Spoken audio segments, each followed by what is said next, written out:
Saudara-saudara pendengar yang kami kasihi dimanapun Anda berada, Anda kembali bersama kami dalam acara Telaga, Tegur Sapa, Gembala Keluarga. Saya Gunawan Santoso dari Lembaga Bina Keluarga Kristen akan berbincang-bincang dengan Bapak Pendeta Dr. Paul Gunadi.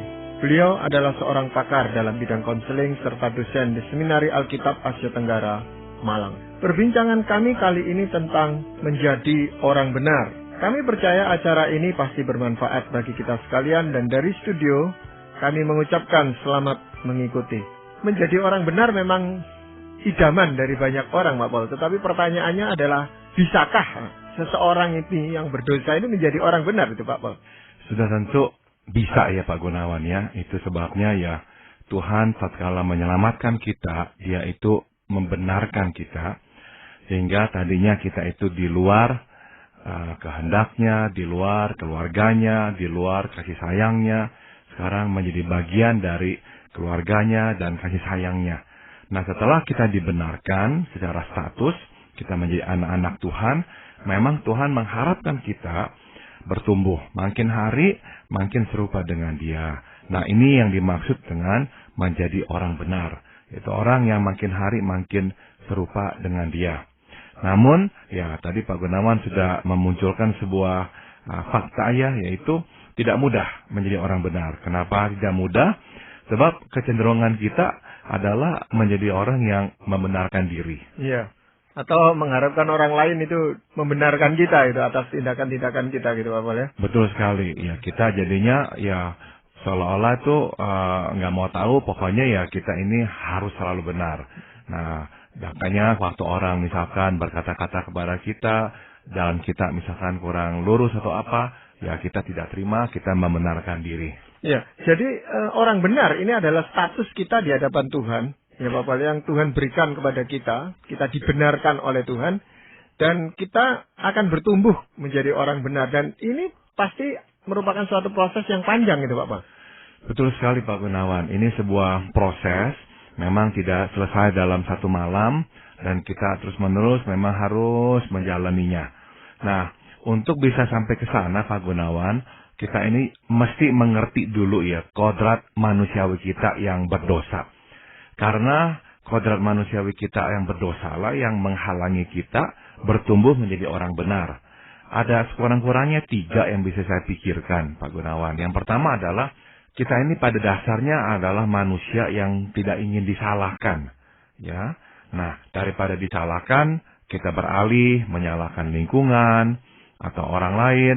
Nah, kita bisa melihat bahwa sebetulnya kecenderungan ini nih sudah muncul pada hari pertama kita berdosa, yaitu sewaktu Tuhan menanyakan kepada Adam, ya. Nah, Adam tahu sebetulnya dia salah, tapi langkah pertama adalah menyalahkan Hawa, bahwa Hawa lah yang menyuruh dia untuk memakan buah yang sudah Tuhan katakan tidak boleh dimakannya. Nah, Hawa juga langsung menyalahkan si ular, yakni si iblis. Nah, jadi kita bisa melihat di sini bahwa ya dari awalnya, saat kala manusia jatuh ke dalam dosa, manusia telah menjadi orang yang tidak ingin disalahkan. Nah, Pak Gunawan mungkin bisa juga melihat di dalam hidup ada begitu banyak masalah muncul gara-gara kita ini menolak untuk disalahkan. Nah, sewaktu memang kita selayaknya harus menanggung akibat itu. Begitu banyak pertikaian terjadi. Oleh karena kita menyalahkan orang yang tidak selayaknya menerima tanggung jawab itu. Apa ini bukan semacam mekanisme pertahanan diri, Pak? Betul, ini adalah sebuah mekanisme pertahanan diri yang, kalau saya jelaskan dari segi firman Tuhan, ini merupakan buah dosa. Yaitu kita tidak ingin disalahkan.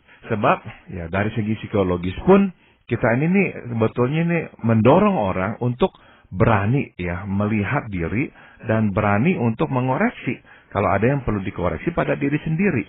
Jadi dari segi ilmu psikologi pun ya kita ini menganjurkan manusia untuk terbuka ya, menerima tanggung jawabnya dan mengakui kesalahannya. Nggak ada tuh, memang nggak ada tuh psikolog yang akan berkata, oh pokoknya kalau ada orang yang menyalahkanmu, langkah pertama adalah menangkisnya, menyalahkan orang lain. Tidak, justru dari segi psikologis kita katakan itu tidak sehat. Jadi mekanisme pertahanan seperti ini adalah sebuah mekanisme yang keluar dari dosa Dan inilah yang harus kita nantinya runtuhkan. Ya, yang dikhawatirkan memang orang tahu akibatnya gitu Pak Paul. Kalau kita itu memang mengakui bahwa kita itu salah, sudah tahu pasti ada akibatnya gitu Pak Paul. Dan ini coba dihindari. Betul sekali. Jadi karena kita tidak mau menanggung akibat, maka kita buru-buru ya mengelak dan malah ya menyalahkan orang daripada kita itu yang menanggung kesalahan yang kita buat. Ya, kecenderungan yang lain apa Pak Paul? Yang kedua adalah yang membuat kita ini sulit ya hidup menjadi orang benar adalah kita manusia yang ingin mendapatkan pujian. Itu sebabnya kita membenarkan diri sehingga pada akhirnya kita memperoleh pujian oleh karena kita dianggap benar. Nah, pada dasarnya kita memang takut ya mendengar hal-hal yang berisikan kritikan, hal-hal yang negatif ya, yang tidak sesuai dengan konsep diri kita. Nah, dengan cepat waktu kita mendengarkan hal-hal seperti itu, kita menyimpulkannya sebagai ketidakmengertian orang akan siapa kita. Ya, kamu nggak tahu saya siapa. Artinya apa? Kita mau mengatakan sebetulnya kamu nggak tahu betapa baiknya saya. Kamu nggak tahu tuh bahwa saya ini nih jauh lebih baik daripada yang engkau lihat atau engkau pikir. Nah, kamu nggak ngerti saja tentang saya. Jadi intinya memang kita itu tidak suka ya melihat celaan atau hal yang negatif tentang diri kita. Maka ya kita menangkisnya membenarkan diri supaya akhirnya ya kita itu sekali lagi ya tampak benar di hadapan orang. Nah, ini muncul dari sebetulnya kerinduan kita itu untuk mendapatkan pujian dari orang. Ya, seringkali orang di sini justru menjadi munafik, Bapak. Menjadi berpura-pura di hadapan orang lain supaya dia dipuji oleh orang. Ada kalanya jalan itulah yang kita tempuh ya. Gara-gara kita ingin mendapatkan pujian, maka kita memunculkan sebuah diri yang sebetulnya itu lain dari apa yang ada di dalam diri kita ini. Nah, sudah tentu ya hidup seperti ini, ya tinggal tunggu waktu, akhirnya kedok kita pun terbuka. Saya kira tidak ada orang munafik yang pada akhirnya tidak terbongkar kemunafikannya. Pada akhirnya semua kemunafikan akan terbongkar. Sebab Tuhan selalu bertindak pada akhirnya untuk mencopot topeng-topeng dari wajah kita. Ya, itu seringkali dibungkus dengan hal-hal yang bersifat rohani gitu loh Pak Paul. Sehingga orang lain juga mau mengungkapkan itu enggan. Seringkali begitu Pak Gunawan. Memang saya ini ya mencoba mengerti lah ya kemanusiawian kita bahwa ada kalanya ya kita semua melakukan hal-hal itu ya. Kita itu menampilkan sisi-sisi rohani, sisi-sisi yang layak mendapatkan pujian itu. Supaya orang nanti hanya melihat sisi itu dan tidak melihat bagian dalam diri kita yang gelap itu. Saya kira ya ini kecenderungan kita semua sebagai manusia. Dan saya juga mengakui bahwa ada kalanya ya kita ini nggak sengaja munafik. Dalam pengertian kita ini memang ingin sebaik itu sebetulnya. Kita ingin serohani itu sebetulnya. Tapi kita itu akhirnya salah langkah. Bukan mulai dari bawah dan mengakui ya memang kita masih di bawah. Kita masih penuh dengan kekurangan dan dosa. Kita memulainya dari atas. Titik berangkatnya tuh dari kerohanian, dari yang indah, dari yang bagus. Sehingga akhirnya begitu kita memulai dari atas, dari yang bagus-bagus itu, untuk kita turun ke bawah dan mengakui betapa gelapnya kita, susah. Kita akhirnya terjebak terus di atas. Saya kira inilah yang terjadi pada orang-orang Farisi di zaman Tuhan Yesus.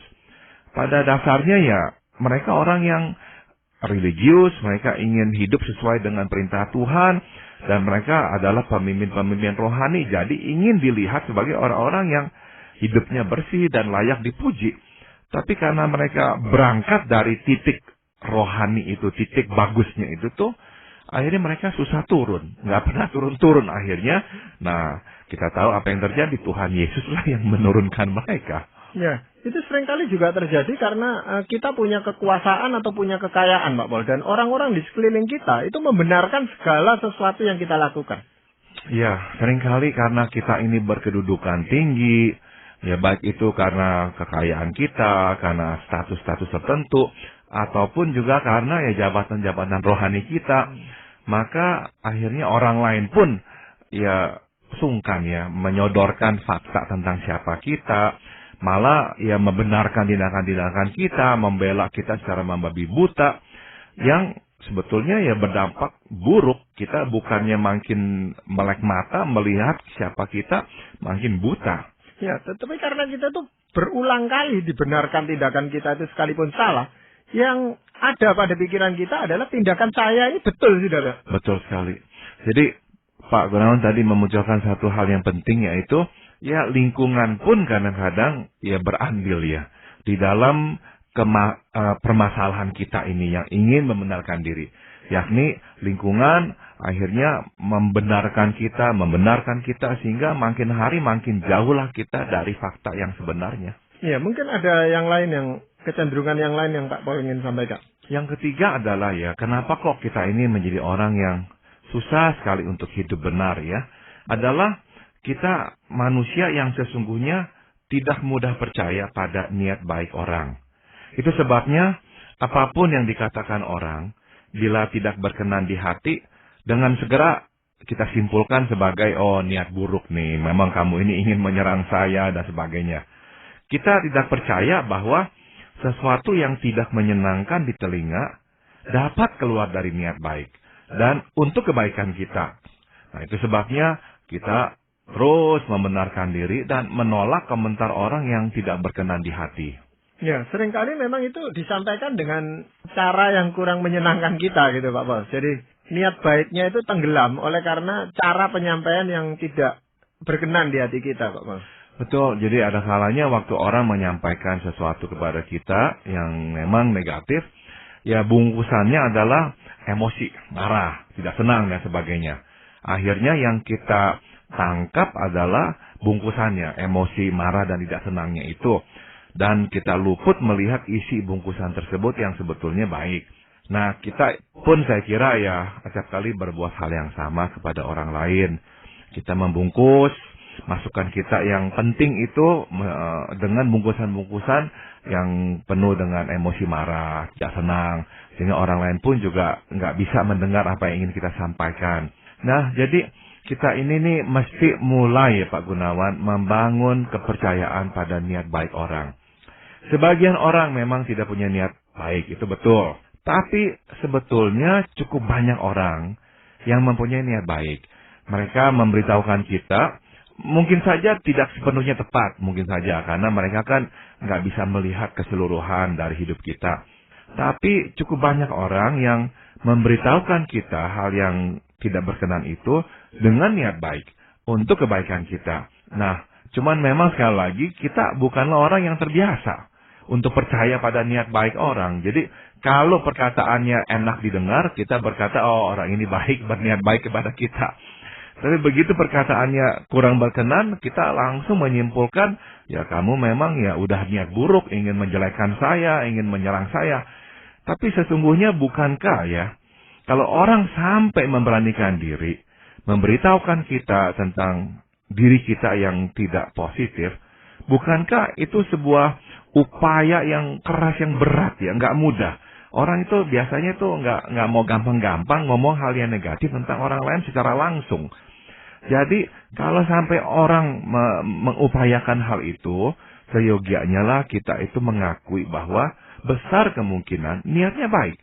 Sebab kalau tidak, buat apa dia susah-susah merisikokan diri untuk berbicara langsung kepada kita. Ya, diperlukan keberanian kita juga untuk melakukan umpan balik mungkin. Menanyakan sebenarnya apa maksudnya itu. Tetapi itu memang dibutuhkan suatu kerendahan hati dari kita, Pak Bang. Betul sekali, sebab kecenderungan kita ya daripada merendahkan diri, bertanya dengan jujur apa itu yang menjadi pengamatannya tentang diri kita.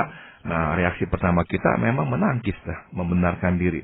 Akhirnya makin hari, bukannya kita menjadi orang yang benar di mata Tuhan, kita akhirnya sibuk membenarkan diri. Makin jauhlah kita dari kondisi sesungguhnya yang Tuhan inginkan dari kita. Ya, jadi kalau begitu apa yang harus kita lakukan untuk menjadi orang yang benar, Pak Mas?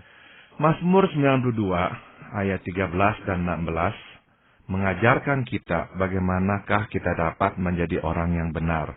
Firman Tuhan berkata, orang benar akan bertunas seperti pohon korma, akan tumbuh subur seperti pohon aras di Libanon.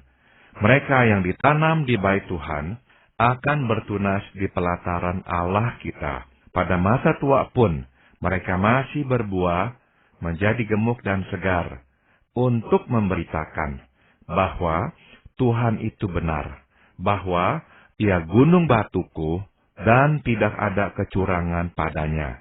Nah, dari firman Tuhan ini sekurang-kurangnya ada 3 hal yang bisa kita petik, Pak Gunawan, untuk menolong kita hidup sebagai orang benar. Yang pertama, firman Tuhan berkata bahwa orang benar itu akan bertunas dan bertumbuh subur di dalam pelataran Allah, di dalam bait Allah. Nah, artinya apa? Di dalam iman kita kepada Tuhan kita, Yesus Kristus. Pertumbuhan adalah tanda adanya kehidupan.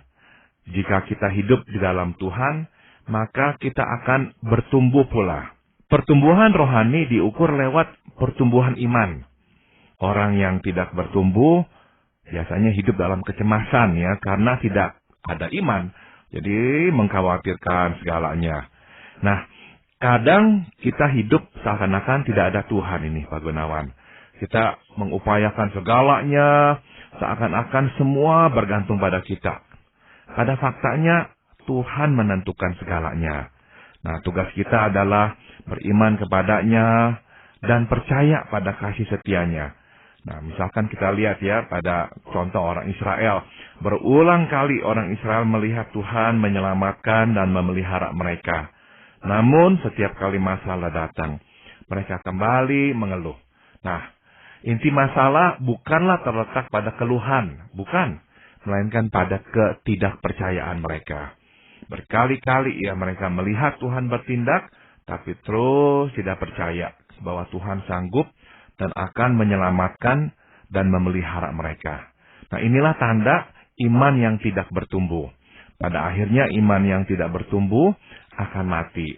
Nah, orang yang benar, orang yang sepenuhnya beriman kepada Tuhan, Pak Gunawan, dia tahu dah bahwa semua di tangan Tuhan. Jadi nggak takut dia itu tuh untuk menerima masukan negatif, nggak takut untuk mengakui kesalahannya. Ya, memang ini tanggung jawab saya. Ya, memang saya salah. Nggak takut dengan hal-hal seperti itu. Nggak takut melihat sisi gelap dalam dirinya dan diketahui sisi gelap itu. Kenapa?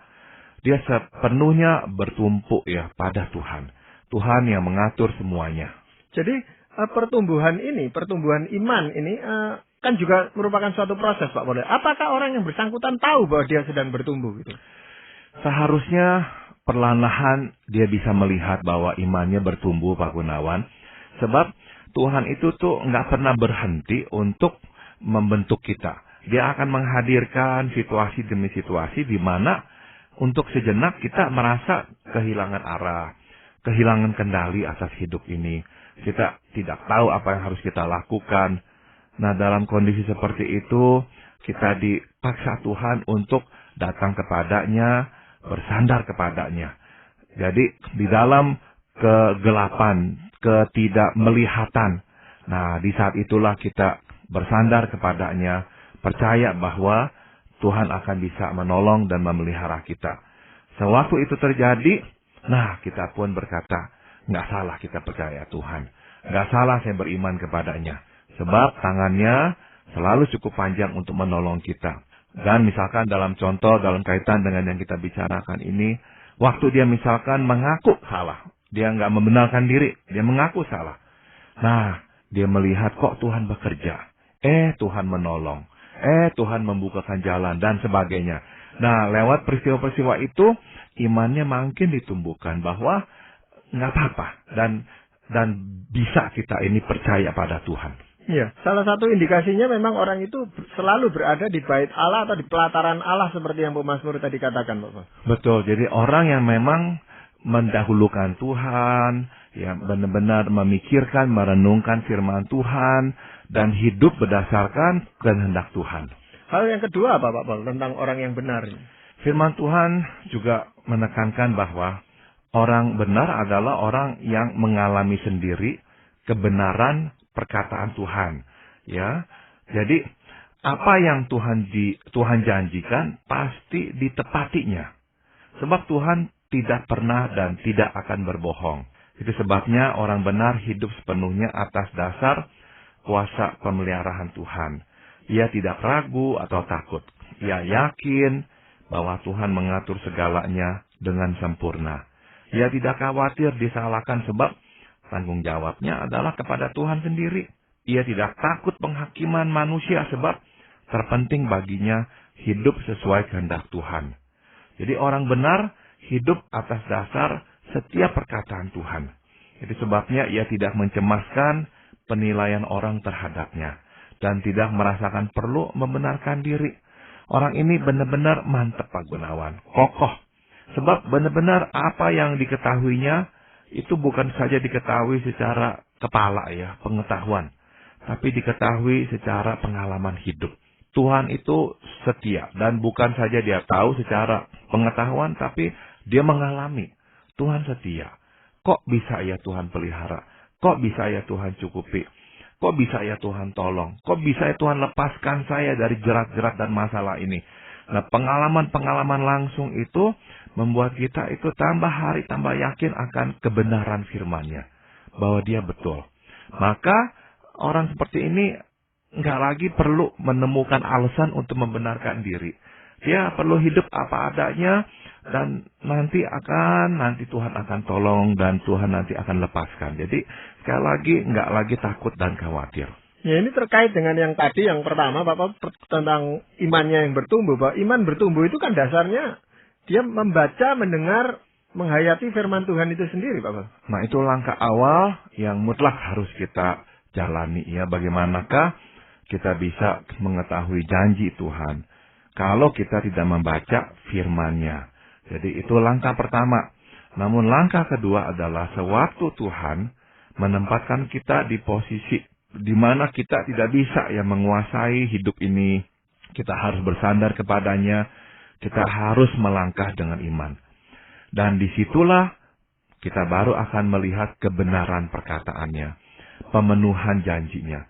Kalau kita nggak pernah ya mengambil langkah kedua itu, mempercayakan sepenuhnya pada Tuhan, ya kita nggak mungkin melihat kebenaran firman-Nya, bahwa Tuhan itu benar-benar akan melakukan seperti apa yang dikatakannya.